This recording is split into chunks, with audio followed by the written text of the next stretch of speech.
Hello student, आज हम समझेंगे कि ये बैलेंस शीट होती क्या है, बैलेंस शीट कैसे बनती है, उसका फॉर्मेट क्या है एंड ये बैलेंस शीट हम क्यों बनाते हैं। See, balance sheet is nothing but a statement जो मुझे बताता है कि एज ऑन पर्टिकुलर डेट मेरे पास क्या क्या एसेट्स है और क्या क्या लाइबिलिटीज है। एसेट का मतलब हो गया जो मुझे पैसे लोगों से लेने हैं एंड जो मेरी प्रॉपर्टी है, एंड लाइबिलिटीज जो मुझे लोगों को पैसे देने हैं। अगर मैं सिंपल लैंग्वेज में बताऊं, एज्यूम करता हूं कि आज जो डेट चल रही है वो डेट चल रही है 31 मार्च 2022। आज आप मेरे को पूछ रहे हो सर बताओ आपके पास क्या क्या एसेट्स है, क्या क्या आपके पास मतलब प्रॉपर्टीज है। मैंने कहा देखो मेरे पास एक लैंड है। कितने का लैंड है? 5 लाख का लैंड है। और क्या है सर? मैंने कहा मेरे पास एक बिल्डिंग है। कितने की बिल्डिंग है? मैंने कहा भाई मेरे पास बिल्डिंग है 3 लाख की। और क्या है? मेरे पास एक फर्नीचर भी है। कितने का है सर? 2 लाख का। सर और भी कुछ है? हाँ, मेरे पास कैश या बैंक में पैसा पड़ा हुआ है। कितना पड़ा हुआ है सर? 1 लाख रुपए का। कितना पड़ा हुआ है सर? 1 लाख रुपीस का। यही सब मेरे पास है। मेरे पास लैंड है, बिल्डिंग है, फर्नीचर है और मेरे पास एक कैश पड़ा हुआ है 1 लाख रुपए का। सर और भी कुछ है? हाँ, मैंने मैं ये जो पेन बनाता हूं, मैंने कोई कस्टमर को सेल किया था। 2 लाख का मैंने पेन बनाया। मैंने कहा यार ये ले पेन मैं तेरे को बेचता हूं, और उसने मुझे कहा कि मैं तेरे को पेमेंट बाद में दूंगा। अब एज ऑन 31 मार्च अभी तक मुझे उससे पेमेंट आया नहीं। मैंने उसको 2 लाख का माल बेच दिया, 2 लाख का माल बेच दिया, पर अभी तक उससे 2 लाख रुपए आए नहीं। तो क्या वो भी मेरा एसेट है क्या? हाँ, वो मेरी प्रॉपर्टी है ना। मुझे किसी से अगर 2 लाख रुपए लेने हैं तो वो भी तो मेरा एसेट हुआ। तो आज की डेट पे मेरे पास लैंड है, बिल्डिंग है, फर्नीचर है, कैश है, और मुझे उससे 2 लाख रुपए लेने हैं, जिसको मैं पॉपुलरली क्या बोलता हूं? डेटर। जब मैं कोई सामान बेचता हूं और उससे पैसे नहीं आते तो मैं क्या बोलता हूं? उसको बोलता हूं डेटर। कितने का हो गया सर? 2 लाख का। तो टोटल मेरे पास कितने हैं सर? 5, 3, 8, 10, 13 लाख रुपए। कितना? 13 लाख रुपए। तो ये क्या हो गए? ये मेरे हो गए भाई साहब एसेट्स हो गए। ये मेरे क्या हो गए? एसेट्स हो गए। तो सर ये तो हो गया आपके एसेट। तो आपके पास सिर्फ एसेट्स ही है, आपको किसी को कुछ पे नहीं करना। हाँ, मुझे पे भी करना है। मैंने एक लोन लिया था HDFC बैंक से। सुनो, ये क्या है? ये बनाऊंगा मैं लाइबिलिटीज। मतलब मैंने एक लोन लिया था HDFC बैंक से। सपोज करो मैंने उससे लोन लिया था 7 लाख का। कितने का लोन लिया था? 7 लाख का। मतलब मैंने उससे 7 लाख का लोन लिया था और उससे मैंने लैंड, बिल्डिंग, फर्नीचर मैंने खरीदा। ओके, तो मतलब वो मुझे किसी को पे करना है तो वो क्या बन जाएगा? लायबिलिटी बन जाएगा। और सर किसी को पे करना है? हाँ सर, पे करना है। सपोज करो मैंने एक लोन भी लिया था। लेट सपोज आकाश से लोन लिया था। कितना लोन लिया था? सपोज करो 6 लाख का। अभी आपको मैं सिंपल लैंग्वेज में क्या कि एसेट्स और लायबिलिटीज क्या होती है मैं आपको वो बता रहा हूं। तो मुझे उसको 6 लाख रुपए देने हैं, तो ये भी तो मेरी लायबिलिटी हुई। तो टोटल मेरी लायबिलिटी कितनी हुई सर? 13 लाख रुपीज हुई। ओ हो, मतलब मेरे पास आज एसेट है 13 लाख का और मुझे किसी को पे करना है 13 लाख रुपए। तो एसेट और लायबिलिटी हमेशा इक्वल होगी। पर सर ये क्या बात हुई? हम मेरे पास सपोज करो बहुत लोगों के पास तो सिर्फ एसेट होता है, किसी को कुछ पे ही नहीं करना। अगर मैं आपके केस में बात करूं, सर आप बोलोगे सर मेरे पापा मम्मी के पास तो सिर्फ एसेट है, लैंड, बिल्डिंग, फर्नीचर है और हमने कभी जिंदगी में किसी से लोन नहीं लिया। तो फिर मेरी एसेट्स और लायबिलिटी इक्वल कैसे होगी? इक्वल होगी। क्यों इक्वल होगी? थोड़ी देर में आपको समझाता हूं कि एसेट और लायबिलिटी हमेशा इक्वल क्यों होगी। भले ही आपने कोई लोन लिया हो या नहीं लिया, उससे कोई फर्क नहीं पड़ता, पर एसेट और लायबिलिटी हमेशा इक्वल होगी। पर पहले हम ये जान लेते हैं कि बैलेंस शीट दिखती कैसे है। अगर यही मैं कोई कंपनी की, कोई बिजनेस की बनाऊंगा तो मेरा बैलेंस शीट का फॉर्मेट क्या रहेगा? तो मेरा बैलेंस शीट का फॉर्मेट ये रहेगा। सपोज करो मेरी कंपनी का नाम है रिलायबल पेन लिमिटेड। तो यहां पे मैं क्लासिफिकेशन कैसे करूंगा? लेफ्ट साइड ये ऐसे में बनाऊंगा, लेफ्ट साइड को मैं क्या बोलता हूं, लायबिलिटीज बोलता हूं, राइट साइड को मैं क्या बोलता हूं, एसेट बोलता हूं। And mind it, balance sheet में कोई डेबिट और क्रेडिट नहीं होता, वो अकाउंट में होता है। Balance sheet is not an account, पहली बात तो ये जान लेना, बैलेंस शीट अकाउंट नहीं है, बैलेंस शीट स्टेटमेंट है। स्टेटमेंट है जो मुझे एज ऑन पर्टिकुलर डेट बनानी होती है। तो आज के दिन पे 31 मार्च को ये है, आज जो 31 मार्च को जो पोजीशन है, जरूरी नहीं है कि वो 1 अप्रैल को चेंज हो। आज के डेट पे अगर मैं आपको पूछूं कि आपकी जेब में कितने हैं तो 31 मार्च को, तो आपने कहा सर मेरी जेब में 2000 रुपए हैं, तो वो एसेट है। जरूरी नहीं है कल भी 2000 रुपए, आपने कल 500 रुपए खर्च कर लिए, कल रात को मैं पूछूं कितने हैं तो आप बोलोगे सर 1500 है। तो बैलेंस शीट हर महीने, हर दिन, हर सेकंड चेंज होती रहती है। ये जो पोजीशन है ये है 31 मार्च की रात को, खत्म हो गया, दिन खत्म हो गया, पूरा महीना खत्म हो गया, पूरा साल खत्म हो गया, और एज ऑन पर्टिकुलर डेट इस कंपनी के पास एक ये एसेट्स है और ये लायबिलिटीज है। तो लेफ्ट साइड में हमारे हमेशा क्या आएगा, लायबिलिटीज आएगा, और राइट साइड में क्या आएगा, एसेट आएगा। तो अब मैं आपको क्या बताऊंगा, ये तो हो गया मेरा फॉर्मेट। तो अब मैं इसका आपका जो ये जो क्लासिफिकेशन है वो समझाता हूं। तो पहले मैं एसेट को क्लासिफिकेशन करता हूं।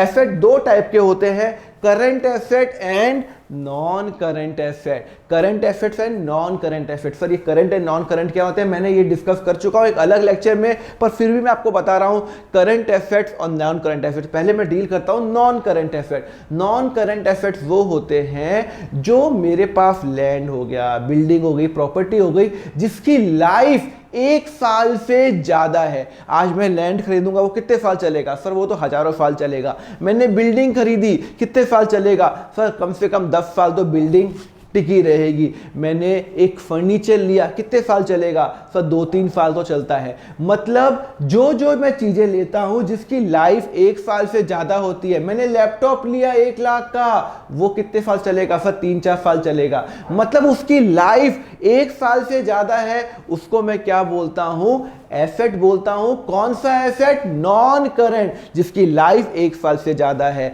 तो यहां पे क्या हो गया, नॉन करंट एसेट। और इसमें टेंजिबल और इनटेंजिबल होता है, मैं आपको समझा चुका हूं। टेंजिबल होता है वो एसेट जो दिखता है। लैंड को मैं टच कर सकता हूं, हाँ कर सकता हूं, वो टेंजिबल है। बिल्डिंग को मैं टच कर सकता हूं, हाँ टच कर सकता हूं। मैंने ये कैमरा लिया, उसको टच कर सकता हूं, कर सकता हूं। मैंने लैपटॉप लिया, टच कर सकता हूं, टच कर सकता हूं। तो उन सबको मैं क्या बोलता हूं, टेंजिबल एसेट। क्या बोलता हूं, टेंजिबल, जो दिखता है और जिसको मैं टच कर सकता हूं, उसको मैं बोलता हूं टेंजिबल एसेट। तो ये सब क्या है, नॉन करंट एसेट है, जिनकी लाइफ 1 साल से ज्यादा होती है। एंड उसको मैं क्लासिफाई करूंगा टेंजिबल और इनटेंजिबल। तो टेंजिबल जो दिखता है, इसको टच कर सकता हूं। तो ये इनटेंजिबल क्या होते हैं, इनटेंजिबल वो एसेट्स होते हैं जिनकी लाइफ 1 साल से ज्यादा होती है पर वो दिखती नहीं है। तो दिखती नहीं है, ऐसा भी एसेट होता है। हाँ, मेरे बिजनेस का नाम, मेरा ब्रांड, मेरे पास पेटेंट्स है, मेरे पास कॉपीराइट है। सब ब्रांड मतलब आज सपोज करो अगर आज सपोज मेरी कंपनी का नाम है कैमलिन, तो मैं आज कैमलिन का नाम की लोगों में वैल्यू है ना, वैल्यू नहीं है क्या। आज आप ये पेन मैं बोलूंगा खरीद लो, आप नहीं खरीदोगे, इसमें सर कोई ब्रांड ही नहीं लिखा हुआ। मैं बोलूंगा खरीद लो 10 रुपए में, 10 रुपए में खरीदोगे। मैं बोलूंगा 15 रुपए में खरीद लो, आप बोलोगे नहीं सर 15 रुपए में कौन खरीदेगा। तो अब मैं इस पर कैमलिन लिख देता हूं, तो अब मैं बोलूंगा खरीद लो 15 रुपए में, आप झट से खरीद लोगे। क्यों भाई, यही पेन है, कुछ फर्क नहीं है, सिर्फ एक स्टिकर लगा दिया मैंने कैमलिन का। आप 10 रुपए का पेन 15 रुपए में लेने को तैयार हो। पहले 10 रुपए दे रहे थे, 5 रुपए एक्स्ट्रा क्यों दे रहे हो, सिर्फ एक नाम की वजह से। पूरी दुनिया में जो जितने भी लोग लगे हुए हैं वो नाम बनाने में लगे हुए हैं। एप्पल हो गया, नेस्ले हो गया, मैगी हो गया, इन सब की ब्रांड वैल्यू है तो वो ज्यादा चार्ज कर लेते हैं। वो भी मेरा एसेट है, मैं अपना नाम भी तो बेच सकता हूं। यस, कैमलिन अपना नाम बेच सकता है कि मेरा नाम तुम ले लो, तुम कोई दूसरा पेन बना रहा है, मैंने कहा ठीक है तुम अपना नाम, मेरा नाम लगा के बेचो, तो मैं उसको एसेट ही तो है। मैं जब अपना नाम बेच सकता हूं तो मेरे नाम की भी वैल्यू है। तो गुडविल हो गया, पेटेंट हो गया, मेरे पास फॉर्मूले बने हुए हैं, मेरे पास कॉपीराइट हो गया, मैंने क्वेश्चन बैंक बुक बनाई और वो सारे क्वेश्चन सिर्फ मैं ही कर सकता हूं, तो वो भी मेरा एसेट हुआ, तो वो इंटेंजिबल हो गया। क्लियर है, जो दिखता नहीं है, जो दिखता नहीं, जिसको फील कर सकते हैं, हाँ इसकी वैल्यू है पर उसको आप टच नहीं कर सकते। क्या आप गुडविल को टच कर सकते हो, नहीं। पेटेंट को टच कर सकते हो, नहीं, वो तो फॉर्मूला है। क्लियर है, तो ये सब मेरे नॉन करंट है। तो फॉर करंट एसेट्स वो क्या होता है, करंट एसेट्स वो होते हैं जिनकी लाइफ 1 साल से कम होती है, 1 साल से कम होती है या वो फटाफट कैश में कन्वर्ट हो जाते हैं। फॉर एग्जांपल दो, सपोज करो मेरी जेब में है कैश, वो मेरा क्या हो गया, करंट एसेट, बिकॉज मैं कैश से कुछ भी खरीद सकता हूं। क्या खरीद सकता हूं, कुछ भी खरीद सकता हूं। और क्या है, मेरे पास डेटर है, मैं ये पेन है, ये पेन है, लेट सपोज पेन है, अब ये पेन मैं लोगों को बेचता हूं। मैंने कहा अब एक बात बताओ, मैं किस में डील करता हूं, पेन बनाने में। मैंने ये पेन अपने दोस्त को बेचा, लेट सपोज मेरा जो दोस्त का नाम है राहुल है, मैंने कहा यार ये पेन खरीद ले, कितने का है, 10,000 रुपीज का मैंने उसको पेन बेचा। अब आप खुद ही बताओ वो जो 10,000 रुपये मुझे उससे लेने हैं, मैं कब लूंगा, कब लूंगा वो 10,000 रुपये। सर वो 10,000 रुपये मैं 2 महीने बाद लूंगा या 2 साल बाद लूंगा, 20 साल बाद लूंगा। नॉर्मली बिजनेस में जब आप कोई सामान बेचते हो तो उसको आप चाहते हो कि आपका पेमेंट 10 दिन, 15 दिन, 20 दिन, अरे 2-3 महीने के अंदर आ जाए। आप उसको ये नहीं सोचोगे कि आप वो 2 साल बाद पे करें, नहीं। आप जब कोई सामान बेचते हो अपने बिजनेस के अंदर तो आप एक्सपेक्ट करते हो कि उसका पैसा 1 साल के अंदर आ जाए, 2-3 दिन, 10 महीने, 5 महीने, मैक्सिमम 12 महीने के अंदर एक्सपेक्ट करते हो। इंटेंशन ये होता है, तो उसको क्या बोलता हूं, करंट एसेट। तो करंट एसेट्स में क्या क्या आता है, मेरे पास कैश बैलेंस हमेशा करंट एसेट होता है। सर कैश की तो लाइफ हमेशा होती है, लाइफ हमेशा होती है, पर वो करंट है, मैं कैश को कहीं पे भी कन्वर्ट कर सकता हूं। बैंक बैलेंस है वो मेरा वो है, मेरे पास डेटर है वो मेरा करंट एसेट है, बिकॉज मुझे उससे पैसे 1 साल के अंदर लेने हैं। क्लियर है। तो यहां पे मैंने आपको क्या डिस्कस किया, नॉन करंट एसेट जिसका बेनिफिट 1 साल से ज्यादा होता है, जैसे लैपटॉप हो गया, बिल्डिंग हो गया, फर्नीचर हो गया, जो मेरी प्रॉपर्टी है पर उसकी लाइफ 1 साल से ज्यादा है। एंड करंट एसेट जिसकी लाइफ 1 साल से कम होती है, मतलब डेटर है, मैंने किसी को कोई सामान बेचा, उससे पेमेंट लेना है, तो वो नॉन करंट है, करंट है, या मैं एक्सपेक्ट कर रहा हूं कि वो पेमेंट मुझे 2-3 दिन या मैक्सिमम 5 महीने, मैक्सिमम 12 महीने के अंदर वो मुझे पेमेंट कर लेगा, तो वो मेरा क्या बन जाएगा, करंट एसेट बन जाएगा। क्लियर है। तो ये मेरे बैलेंस शीट का फॉर्मेट में आपको बता दिया। एसेट्स में हम कैसे दिखाएंगे, पहले नॉन करंट एसेट, फिर current asset. Non current asset में फिक्स एसेट के अंदर टेंजिबल और इंटेंजिबल, जो दिखता है जो दिखता नहीं है, फिर आगे आपका current asset, cash balance, bank balance and debtor. तो ये तो हो गया आपका एसेट। तो सर लायबिलिटीज क्या होता है, तो देखो लेफ्ट साइड में आ जाओ, लायबिलिटी। लायबिलिटीज 2 टाइप की होती है, इंटरनल लायबिलिटी और एक्सटर्नल लायबिलिटी। इंटरनल लायबिलिटी वो होती है जो बिजनेस को अपने ओनर को देनी है, जो अपने मालिक को देनी है, उसको क्या बोलता हूं मैं, इंटरनल लायबिलिटी बोलता हूं। और जो बिजनेस को आउटसाइडर्स को देनी है उसको मैं क्या बोलता हूं, एक्सटर्नल लायबिलिटी। अगर मैं आपको सिंपल सी अभी मैं आपको एग्जांपल बताऊंगा, रुको। सपोज करो कि अमित है, उसने बिजनेस चालू किया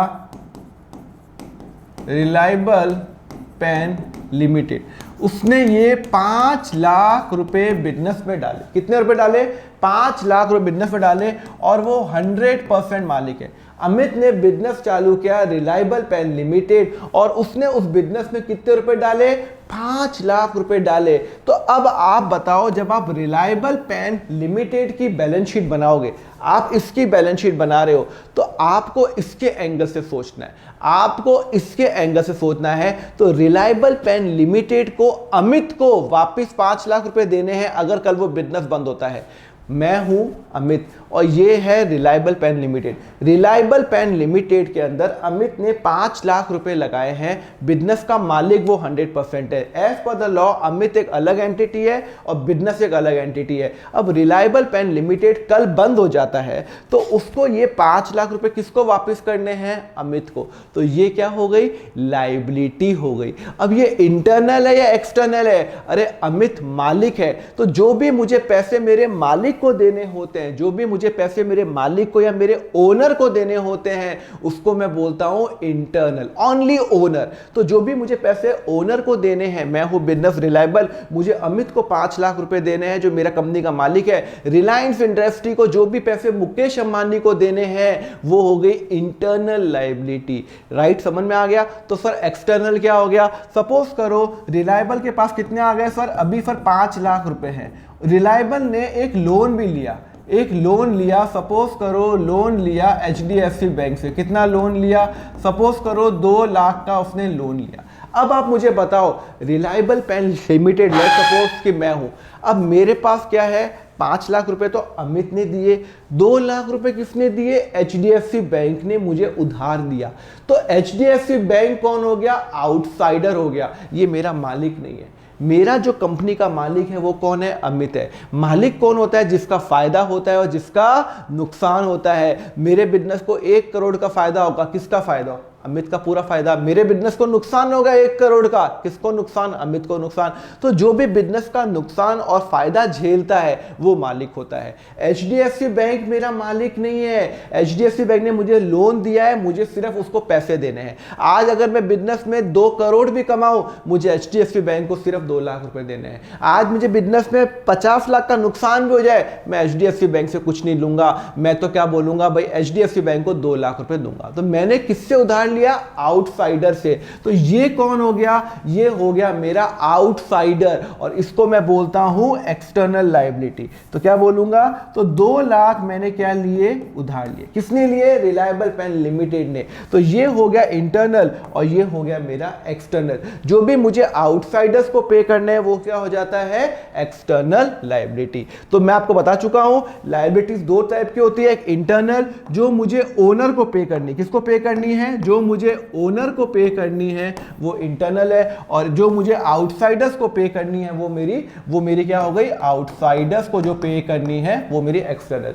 अब आउटसाइडर्स की लायबिलिटी भी 2 टाइप की होती है। एक होती है करंट और एक होती है नॉन करंट। करंट और नॉन करंट, फिर दोनों में फर्क क्या है? मुझे लोगों को पेमेंट करना है, कुछ को पेमेंट अगले 2-3 महीने में करना है और कुछ को पेमेंट 3 साल बाद करना है। मैंने एक बैंक से लोन लिया, HDFC बैंक से 2 लाख रुपए मैंने लोन लिया था, 2 लाख रुपए, वो मेरी एक्सटर्नल लायबिलिटी थी ना भाई। आज मैं हूं रिलायबल पेन लिमिटेड, मैंने 2 लाख रुपए का HDFC से लोन लिया था, तो मुझे उसको पे करना है। HDFC बैंक ने कहा 50,000 रुपए अगले 1 साल में तेरे को पे करना है। तो मुझे HDFC बैंक को टोटल 2 लाख रुपए देने हैं। टोटल मुझे उसको कितने रुपए देने हैं? सर 2 लाख रुपए देने हैं। अगले 12 महीने के अंदर मुझे उसको कितना देना है? सर अगले 12 महीने में मुझे 50,000 रुपए देना है। तो वो क्या हो गई मेरी? अगले 12 महीने में मुझे कितना देना है उसको? 50,000 रुपए। वो हो गई करंट लायबिलिटी, जो 1 साल के अंदर पेमेंट करनी है। जिस दिन आप बैलेंस शीट बना रहे हो उसके 12 महीने के अंदर जो भी आपको पेमेंट करना है उसको मैं बोलता हूं करंट लायबिलिटी। ओके, तो सर 12 महीने के बाद जो पे करना है वो नॉन करंट। मैंने टोटल लोन कितना लिया था? 2 लाख का। अगले 12 महीने में मुझे उसको 50,000 पे करना है और 12 महीने के बाद मुझे उसको कितना पे करना है? सर 1,50,000 रुपए। ओहो, मतलब मुझे आज की डेट पे अगले 12 महीने में पे करना है 50,000 और 12 महीने के बाद 1 साल के बाद पे करना है 1.5 लाख रुपए, 1.5 लाख रुपए, तो टोटल 2 लाख। तो यहां पे नॉन करंट और करंट का मतलब समझ गए? करंट जो अगले 12 मंथ के अंदर पे करना है और नॉन करंट जो 12 महीने के बाद पे करना है। Example, non current those liability which is payable after a period of more than 1 year, उसको मैं बोलता हूं नॉन करंट। और करंट जो मुझे पेमेंट करना है 1 साल के अंदर पे करना है। क्लियर है? और इंटरनल लायबिलिटी समझा चुका हूं जो मुझे ओनर को देना है। तो मैंने आपको क्या बता दिया? बैलेंस शीट आपको बता दिया कि बैलेंस शीट का फॉर्मेट कैसा है, एसेट्स बता दिया, लायबिलिटीज बता दी। एसेट राइट साइड में, लायबिलिटी लेफ्ट साइड में। एसेट के 2 पार्ट होते हैं, current asset, non current. Current asset जिसकी लाइफ 1 साल से कम होती है या जो 1 साल में पैसा मुझे मिलने वाला है। नॉन करंट एसेट जिसकी लाइफ 1 साल से ज्यादा होती है, नॉन करंट। लायबिलिटीज इंटरनल जो मुझे ओनर को पे करनी है, और दूसरी जो लायबिलिटी होती है एक्सटर्नल जो मुझे आउटसाइडर्स को पे करनी है। और एक्सटर्नल लायबिलिटी को 2 में क्लासिफाई करता हूं, एक मैं जो 1 साल के अंदर पे करनी है नॉन करंट लायबिलिटी, और जो 1 साल के बाद पे करनी है वो नॉन करंट लायबिलिटी। सर ये तो बहुत ईजी हो गया, समझ में आ गया, पर अब हमें क्वेश्चन करके बताओ, तब हमें सामने एक बैलेंस शीट बनाओ। चलो ठीक है, मैं एक बैलेंस शीट बनाता हूं। Let's now do the question. क्या लिखा हुआ है? कंसेप्ट। हम सामने आपको एक बैलेंस शीट बनाता हूं, concept building question. Please prepare the balance sheet of Reliable Pen Limited. Amit started the business of Reliable Pen Limited with the cash of 6 lakh रुपए। देखो, जब भी आप कोई बैलेंस शीट बनाओ तो सबसे पहले तो आप ये जान लो आप बैलेंस शीट किसकी बना रहे हो। आप बैलेंस शीट किसकी बना रहे हो? यहां पे लिखा हुआ है आपको बैलेंस शीट बनानी है रिलायबल पेन लिमिटेड की बनानी है, तो आपको रिलायबल पेन की बनानी है। आपको सोचना रिलायबल पेन के जैसे ही सोचना है। ओके, ओके सर, तो मैं क्या हूँ, अब हूँ रिलायबल पेन लिमिटेड। मेरे को अमित ने बिजनेस चालू किया, अमित ने बिजनेस चालू किया Reliable Pen Limited, Reliable Pen Limited, और उसने 6 लाख रुपए बिजनेस में डाले। सपोज करो वो 100% मालिक है, 100% मालिक है। अमित ने बिजनेस में कितने लाख रुपए डाले, 6 लाख। तो अब ये 6 लाख रुपए किसने डाले, ओनर ने डाले। किसने डाले, ओनर ने डाले, मालिक को। आप बैलेंस शीट किसकी बना रहे हो, रिलायबल पेन की। तो फटाफट अपन क्या बनाएंगे, अपन बनाएंगे एक बैलेंस शीट बनाएंगे। बैलेंस शीट क्या बनाएंगे, बैलेंस शीट बनाएंगे। और जैसा कि मैं आपको बता चुका हूं कि कौन सी डेट पे बना रहा हूं सर, मैं यहाँ पे डेट नहीं है, सपोज करो एज ऑन 31 मार्च 2022, उस दिन पे क्या क्या मेरे पास पोजीशन है। क्लियर है। चलो अब ये हो गई मेरी लाइबिलिटीज। मैं आपको बता चुका हूं बैलेंस शीट में लेफ्ट पार्ट होता है लाइबिलिटी और राइट पार्ट होता है एसेट। ऐसे बनती है बैलेंस शीट, डेबिट और क्रेडिट नहीं होता, ये बात ध्यान रखना। चलो फिर ये तो समझ में आ गया, बैलेंस शीट आपने बना दी। अब मैं हूं बिजनेस, मैं किसकी बैलेंस शीट बना रहा हूं, मैं बैलेंस शीट बना रहा हूं Reliable Pen Limited, Reliable Pen. अब आपको क्या सोचना है, रिलायबल पेन लिमिटेड के एंगल से सोचना है। रिलायबल पेन के पास 6 लाख रुपए कैश आ गए। अमित ने रिलायबल पेन के अंदर 6 लाख रुपए इन्वेस्ट किए, तो मैं हूं रिलायबल पेन। मेरे पास क्या आ गया, मेरे पास एक कैश आ गया। कितना कैश आ गया सर, 6 लाख रुपए का कैश आ गया। 6 लाख रुपीस का मेरे पास कैश है, 6 लाख रुपीस का मेरे पास कैश है। तो मेरे पास एक एसेट हो गया। हाँ सर, कितना हो गया सर, 6 लाख रुपए। सुनो सुनो सुनो, कितना हो गया सर, 6 लाख रुपए। तो ये क्या हो गया, मेरा एसेट हो गया। मैं हूँ रिलायबल पेन लिमिटेड, मेरे पास अमित ने 6 लाख रुपए दिए, तो मेरे पास कैश आ गया ना। मैं हूँ, मेरे पास कैश तो आ गया 6 लाख रुपए। अच्छा, वो किसने दिया सर, मेरे ओनर ने दिया। ओनर ने दिया 6 लाख रुपए। तो सुनो, कल मैं बिजनेस बंद करता हूं तो मुझे ये पैसे वापस किसको देने हैं, मेरे मालिक को देने हैं। तो ये लायबिलिटीज में आ जाएगा इंटरनल लायबिलिटी। इंटरनल लायबिलिटी कितने आ जाएगी, इंटरनल लायबिलिटी आ जाएगी आपकी 6 लाख रुपए, जिसको मैं पॉपुलरली बोलता हूं कैपिटल भी बोलता हूं। जो मेरा ओनर होता है उसको मैं क्या बोलता हूं, कैपिटल। उसके लिए अकाउंट होगा। क्लियर है। तो सोचो हूं, मैं हूं रिलायबल पेन लिमिटेड। अमित ने, जो मेरा मालिक है, उसने 6 लाख रुपए दिए, तो 6 लाख रुपए मेरे पास आ गए, तो मेरे पास कैश आ गया 6 लाख। 6 लाख मेरे पास कैश आ गया। अब वो 6 लाख किसने दिए, मालिक ने दिए। तो आज मुझे वापस उसको 6 लाख रुपए देने हैं। हाँ, वो मेरा ओनर है, वो मेरा मालिक है, मुझे उसको वापस देने हैं। तो मेरी लायबिलिटी है। जो मुझे पैसे किसी को वापस देने, सर वापस क्यों देने, अरे कल बिजनेस बंद होगा तो पैसे किसको देने, मालिक को देने। रिलायंस बंद होगी तो पैसे किसको देगी, अपने मालिक को देगी, जो भी उसका पैसा आएगा। Same way. ओके सर, ये तो हो गया पहला। दूसरा, purchase machinery of ₹1 lakh in cash. उसके बाद उन्होंने एक मशीनरी खरीद ली। कितने खरीद ली, 1 लाख की। सुनो, जब मैं कोई मशीनरी खरीदूंगा, तो मेरे पास क्या आया सर, मेरे पास एक मशीन आई। मैं किसकी अकाउंटिंग कर रहा हूं, मैं अकाउंटिंग कर रहा हूं रिलायबल पेन लिमिटेड की। रिलायबल पेन के पास उसने एक मशीन खरीदी। कितने की मशीन खरीदी, 1 लाख रुपए की। तो मशीन 1 लाख रुपए की आ गई या नहीं आ गई, हाँ सर 1 लाख रुपए की मशीन आ गई। तो रिलायबल के पास एक मशीन आ गई। कितने की आ गई सर, 1 लाख रुपए की मशीन आ गई। ओके, पर सर सुनो, रिलायबल के पास मशीन 1 लाख रुपए की आ गई, तो टोटल 7 लाख हो गए। यहां तो 6 लाख ही है। आप तो हमेशा बोलते हो कि एसेट और लायबिलिटी इक्वल होता है। यहां पहले तो इक्वल था, यहां पे अब 7 लाख हो गए। उसने मशीन खरीदी 1 लाख रुपए की। मैं हूं रिलायबल पेन लिमिटेड, मैंने एक बड़ी सी मशीन खरीदी, एसी खरीदा, प्लांट खरीदा 1 लाख रुपए का, तो मेरा एसेट हुआ ना। व्हाट इज एसेट, जो मेरा एसेट है, जो मुझे जो मेरी प्रॉपर्टी है, मैंने मशीन खरीदी 1 लाख रुपए की। अच्छा, अब एक सुनो, बात सुनो, 1 लाख रुपए मशीन खरीदी, टोटल कितना आ गया एसेट का, 7 लाख। यहाँ पे 6 लाख। सर एसेट लायबिलिटी के इक्वल नहीं है, अभी इक्वल होगा। सुनो, मैंने मशीन खरीदी 1 लाख रुपए की, तो मैंने कुछ पैसे भी तो पे किए होंगे। मैंने कुछ पैसे भी तो पे किए। कितने पे किए, 1 लाख रुपए मैंने कैश में पे कर दिया भाई साहब, पे कर दिया। अरे हाँ सर, तो अब जब मैं किसी को पे करूंगा तो मेरा कैश बैलेंस कम नहीं होगा।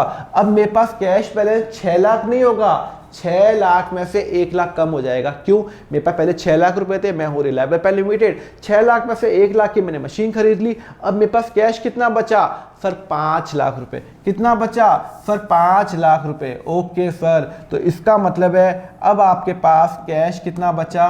5 लाख रुपए। तो हो गया, टोटल हो गया, देखो ना 6 लाख रुपए और यहाँ पे भी 6 लाख रुपए। मतलब मैं हूं बिजनेस, मेरे पास 6 लाख का सामान है, 5 लाख रुपए कैश है और 1 लाख की मशीनरी है। एसेट और लायबिलिटी इक्वल हुए ना हमेशा? हाँ इक्वल हुए। वापस नेक्स्ट देखते हैं क्या लिखा हुआ है, सुनो। थर्ड वाला purchase vehicle of ₹4 lakh rupees. मैंने एक व्हीकल लिया, सुनो पहले मैंने क्या लिया? व्हीकल मतलब कार स्कूटर जो भी है, 4 लाख की मैंने व्हीकल लिया। तो व्हीकल क्या होता है सर? एसेट होता है। मैंने एक गाड़ी खरीदी, बिजनेस हो, गाड़ी चाहिए, तो मैंने एक व्हीकल खरीदा। कितने का लिया सर? 4 लाख रुपए का मैंने क्या लिया सर? मैंने एक व्हीकल लिया। कितने का? 4 लाख रुपए का मैंने व्हीकल लिया। अब सर अब आप फंस गए, 5 और 6 और 10, ओके, और यहां पे तो 6 लाख रुपए आ रहा है। सुनो रुको मैं बता रहा हूं। मैंने व्हीकल लिया 4 लाख रुपए का, तो क्या मैंने व्हीकल लिया, वो तो मेरा एसेट है, क्या मैंने उसका पे कर दिया क्या सर? क्वेश्चन में लिखा हुआ है ऑन क्रेडिट फ्रॉम मारुति, मतलब अभी तक पे नहीं किया। ऑन क्रेडिट का मतलब हो गया कि मैंने व्हीकल तो खरीद लिया पर पैसे नहीं दिए। तो सुनो, मारुति क्या मेरा कोई खाका मामा है क्या जो मुझे फ्री में देगा? नहीं, मुझे मारुति को 4 लाख रुपए देने हैं। अगर मुझे किसी को कुछ पैसे देने हैं तो वो क्या बन जाता है? लायबिलिटी। मैंने 4 लाख का खरीदा पर पैसे नहीं दिए, तो मुझे भैया पैसे नहीं दिए तो मैं इसको कल दूंगा, 10 दिन बाद दूंगा, 2 महीने बाद दूंगा, 2 साल बाद दूंगा, पर देने तो है ना। तो ये बन जाएगा मेरा लायबिलिटी बन जाएगा, और ये बन जाएगा मेरा एक्सटर्नल लायबिलिटी, क्योंकि मारुति मेरा ओनर नहीं है, मेरा जो ओनर वो अमित है, और मुझे कितने पे करने हैं उसको सर? 4 लाख रुपए पे करने हैं। क्लियर है? मुझे मारुति को कितना पे करना है? मारुति को पे करना है 4 लाख रुपए। अब देखो टोटल इक्वल हुआ क्या? हाँ सर 10 लाख, और ये कितना हो गया आपका? 10 लाख। क्लियर है? चेक कर लो, 5 + 1 + 4 पर 10, और यहां पे भी 10। मतलब एसेट हमेशा लायबिलिटीज के इक्वल होगा। आप कुछ भी कर लो, अगर वो इक्वल नहीं हो रहा तो कहीं ना कहीं आपने गलती की है। क्लियर है? और आपको मैंने एग्जांपल बता दिया। यहां पे अमित ने बिजनेस स्टार्ट किया 5 लाख से, 6 लाख से, उसने फिर 6 लाख में फिर 1 लाख की मशीन खरीदी, तो 1 लाख यहां पे कम हो गया, और 4 लाख का और एक सामान खरीदा, वो एसेट आ गया, और वो 4 लाख किसको पे करने हैं? मारुति को। तो ये जो मुझे आउटसाइडर्स को पे करने होते हैं वो अलग आएगा, इंटरनल में अलग आएगा, और ये मेरी बैलेंस शीट बन गई, और asset is always equal to a liability. Clear है? तो हर एक ट्रांजैक्शन के 2 इफेक्ट होंगे। अगर मैं कोई चीज खरीदूंगा तो अनडाउटेबली मुझे उसको या तो पैसे दे दिए मैंने, या मैं पैसे उसको बाद में दूंगा। समझ में आ गया? चलो, अगर आपको समझ में आ गया तो स्टूडेंट्स लाइक तो आप कर ही लेना, ओके, लाइक जरूर कर देना। अगर लेक्चर अच्छा लगा तो सब्सक्राइब भी जरूर कर देना चैनल को, सो दैट मेरे रोज एक वीडियो आएंगे, सो दैट आपको मैं अकाउंट्स के अंदर ऑसम बना दूं। एंड जस्ट मेरा जो आप ग्रुप ज्वाइन कर देना अकाउंट फंडा क्लास 11th का, जो टेलीग्राम चैनल पे है, या फिर मेरा एक व्हाट्सएप कर दो मुझे, तो क्लास 11th ग्रुप लिख दो, तो मैं आपको 11th के ग्रुप में ज्वाइन कर लूंगा। जब मैं नोट्स में मैं आपको शेयर करूंगा। मेरी ऐप है अकाउंट फंडा है, वहां पे आप डाउनलोड कर सकते हो। पूरा 11th का कोर्स, 12th का कोर्स पहले से प्री रिकॉर्डेड अवेलेबल है। आप अगर आपको लेना है तो वहां पे आप ले सकते हो। एंड जस्ट चैनल को सब्सक्राइब एंड लाइक कर देना, अपने दोस्तों को बता देना। And just thank you very much. अब नेक्स्ट लेक्चर मिलेंगे with the next new concept.